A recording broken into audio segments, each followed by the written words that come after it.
थे स्रोत के आधार पर शब्दों के भेद, जिसमें तत्सम और तद्भव दो शब्दों को पढ़ा था, जबकि ये कितने प्रकार के हैं? 5 प्रकार के हैं। कौन कौन? तत्सम, तद्भव, देशज, विदेशज और संकर शब्द। तो आइए आज हम आगे चलते हैं देशज शब्द में। देशज शब्द दो शब्दों से बना है। देश धन ज शब्द का अर्थ है देश में जन्मा, यानी जो हमारे ही देश में उत्पन्न हुआ हो, जन्मा हुआ हो। अतः ऐसे शब्द जो क्षेत्रीय प्रभाव के कारण परिस्थिति व आवश्यकता अनुसार बनकर प्रचलित हो गए हैं, देशज या देसी शब्द कहलाते हैं। यानी जो हमारे क्षेत्र में, हमारे घर गांव में पैदा बन करके और उनको अपने शब्द समूह में हमने डाल लिया, वो देशज है। जैसे थैला, गड़बड़, टट्टी, पेट, पगड़ी, लोटा, टांग, ठेठ आदि।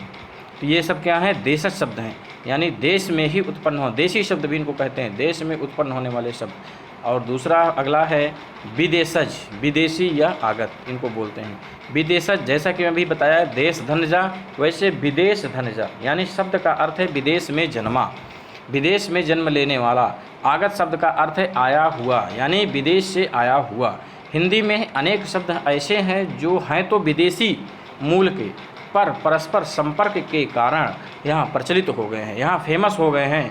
अतः अन्य देश की भाषा से आए हुए शब्द विदेशज शब्द कहलाते हैं। अन्य अरबी, फारसी ऐसे शब्दों से जो आए हैं।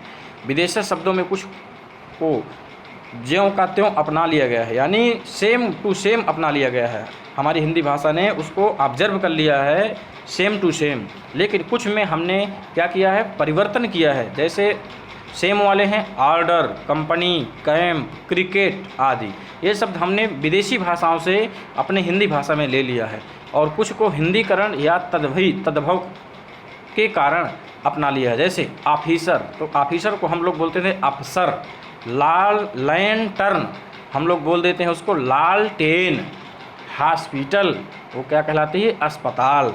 कैप्टन, कैप्टन को हम क्या बोलते हैं? हिंदी में कह देते हैं कप्तान। तो ये शब्द क्या हैं? विदेशज हैं, यानी विदेश की भाषाओं से, अन्य भाषाओं से हमारी भाषा में ग्रहण कर लिया गया है। ये शब्द हमको ऐसे ही हैं। तो आज तक बच्चों ही आगे कल पढ़ा।